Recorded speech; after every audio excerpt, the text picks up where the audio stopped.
Olá, seja bem-vindo ao canal Audiobook em Resumo. Aqui você encontra resumos em áudio de livros que ajudam no desenvolvimento pessoal, profissional e financeiro. Se esse tipo de conteúdo faz sentido para você, já se inscreve no canal, curta o vídeo e ative as notificações para não perder os próximos resumos. Deixe nos comentários qual livro você gostaria de ouvir o resumo aqui. No audiobook de hoje, vamos resumir mais um livro, onde você vai aprender os principais insights e ideias práticas do autor de forma clara e direta. Vamos lá então! As 5 feridas emocionais. Como superar os sentimentos que impedem a sua felicidade. Liz Bourbeau. Prefácio. Muito dos nossos sofrimentos atuais têm origem em feridas emocionais formadas na infância. Essas marcas surgem principalmente na relação com os pais ou figuras de autoridades, e se não forem reconhecidas, influenciam silenciosamente nossos comportamentos, escolhas e relacionamentos ao longo da vida. Essas feridas não são punições nem injustiças aleatórias, mas oportunidades de crescimento e autoconhecimento. O grande ponto é a responsabilidade pessoal. Em vez de culpar os outros ou o passado, a autora convida o leitor a assumir o papel de observador da própria história. Ao reconhecer padrões repetitivos, reações exageradas e conflitos recorrentes, começamos a identificar a raiz emocional por trás deles. Outro destaque importante é a noção de máscaras.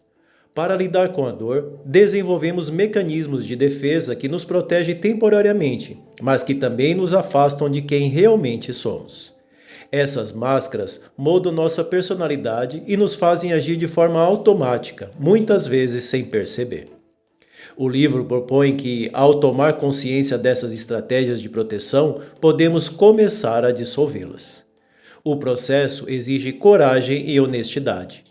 Não se trata apenas de entender teoricamente as feridas, mas de observar como elas se manifestam no dia a dia, na forma como reagimos à rejeição, à crítica, à cobrança ou à sensação de abandono. A autora também prepara o leitor para uma jornada de transformação interior, baseada na autoaceitação e no amor próprio. Nossas dores emocionais não definem quem somos, mas revelam onde ainda precisamos evoluir. Ao assumir a responsabilidade pelo próprio crescimento e compreender nossas feridas, abrimos espaço para relações mais saudáveis, escolhas mais conscientes e uma vida emocionalmente mais equilibrada. Capítulo 1. Criação das feridas e das máscaras. A autora aprofunda a origem das 5 feridas emocionais e explica como elas começam a se formar ainda na infância, principalmente na relação com os pais ou cuidadores. A criança chega ao mundo conectada à sua essência, mas, ao longo das experiências de dor emocional, passa a acreditar que precisa se proteger para continuar sendo amada e aceita. É nesse momento que surgem as feridas emocionais e, junto com elas, as chamadas máscaras. A ferida é a dor profunda causada por situações de rejeição, abandono, humilhação, traição ou injustiça. Já a máscara é o mecanismo de defesa que a pessoa cria para evitar reviver essa dor. Em outras palavras, a máscara é a personalidade que desenvolvemos para sobreviver emocionalmente. Essas feridas geralmente se intensificam na fase em que a criança começa a se identificar mais com o pai do mesmo sexo. A partir daí, experiências mal interpretadas ou emocionalmente dolorosas reforçam a crença de que não sou suficiente, não sou amado como sou ou preciso agir de determinada forma para ser aceito. Não são necessariamente os fatos em si que criam a ferida, mas a interpretação emocional da criança diante do que aconteceu. Muitas vezes, os pais não têm a intenção de ferir, mas a percepção infantil transforma determinadas situações em marcas profundas. Quanto mais ativa a ferida, mais forte será a máscara. E quanto mais usamos essa máscara, mais nos afastamos da nossa verdadeira essência.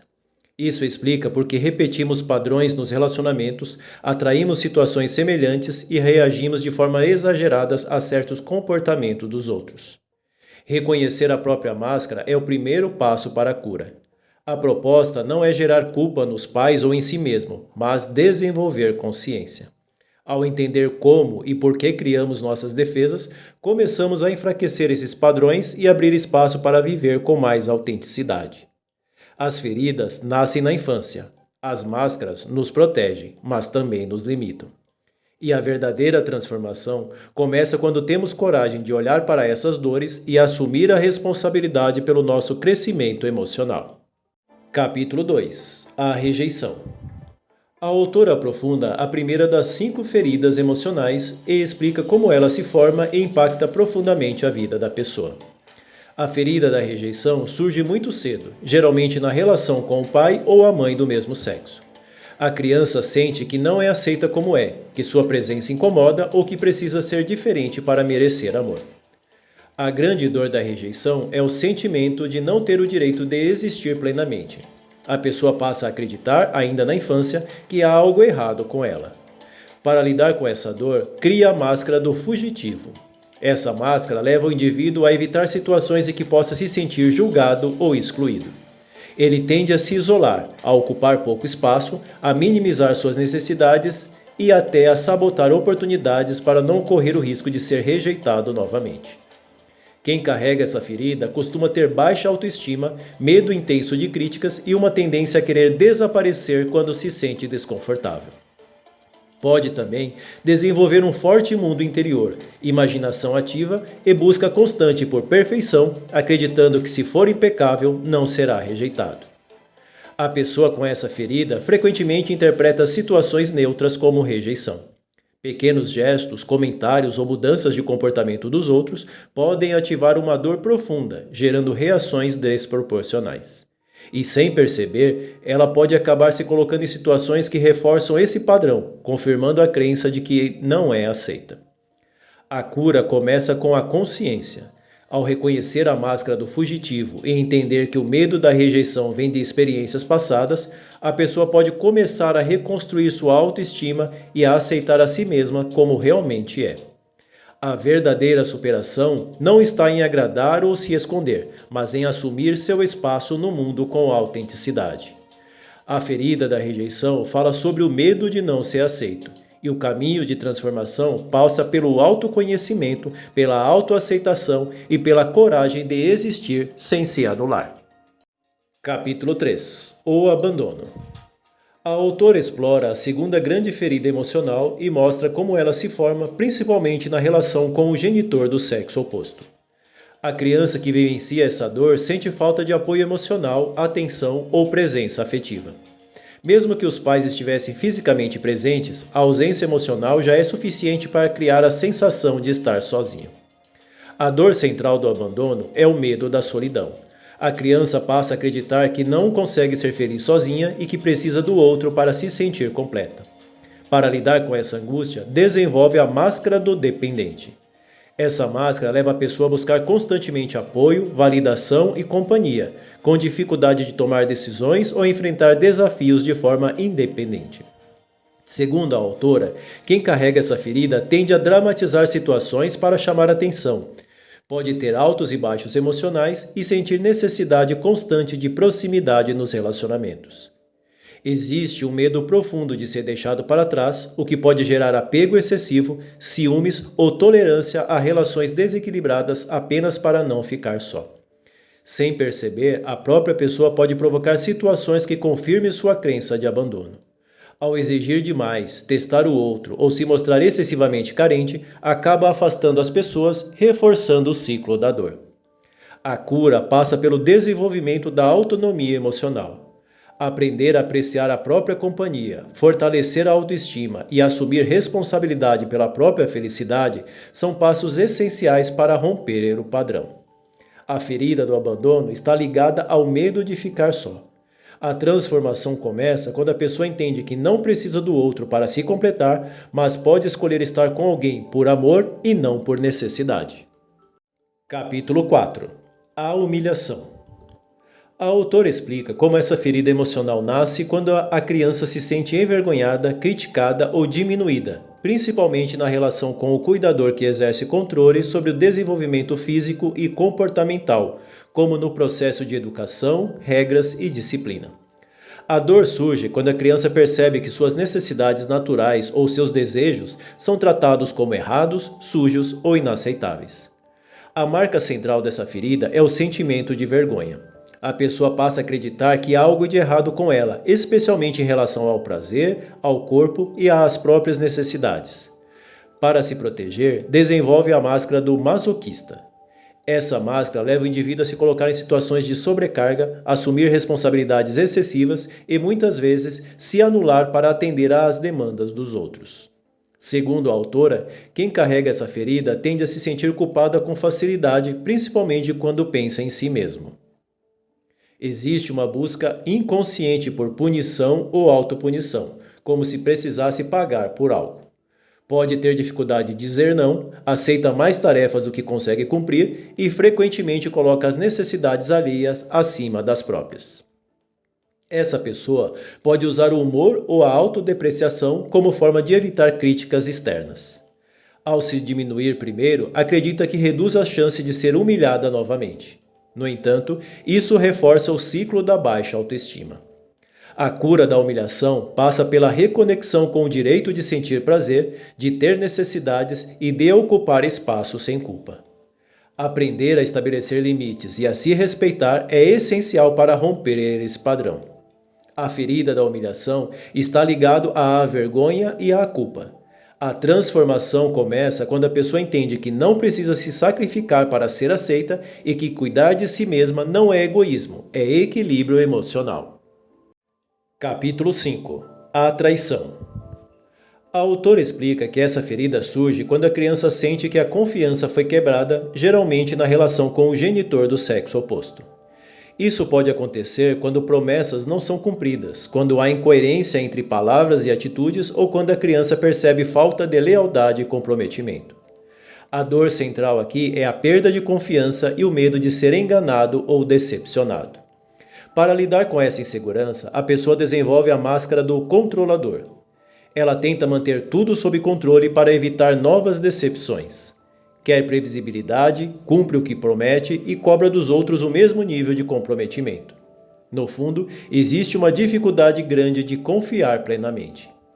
Quem carrega essa ferida tende a ser forte, determinado e muitas vezes carismático, mas pode apresentar impaciência, ciúmes e necessidade de dominar situações. Existe um desejo intenso de ser especial e importante na vida das pessoas, e uma frustração profunda quando expectativas não são atendidas. A pessoa também pode ter dificuldade em delegar ou depender de alguém, preferindo assumir o comando. Ao tentar controlar tudo, acaba criando tensão nos relacionamentos.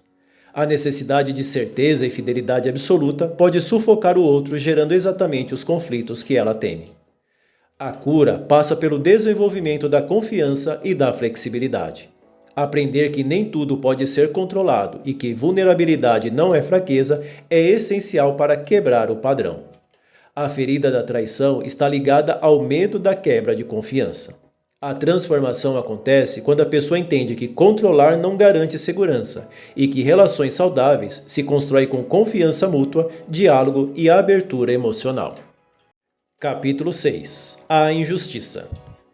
A autora apresenta a última das 5 feridas emocionais e explica que ela costuma surgir na relação com o genitor do mesmo sexo, quando a criança vive em um ambiente marcado por rigidez, exigências excessivas e pouca demonstração de afeto. A dor nasce da sensação de que não foi tratada com compreensão, mas com frieza, crítica ou cobrança constante. A marca principal dessa ferida é o bloqueio emocional. A criança aprende que demonstrar sentimentos é sinal de fraqueza ou inadequação. Para se proteger, desenvolve a máscara do rígido. Essa máscara leva a pessoa a buscar perfeição, controle emocional e desempenho impecável. Ela quer ser correta, justa e responsável, muitas vezes exigindo de si mesma um padrão muito alto.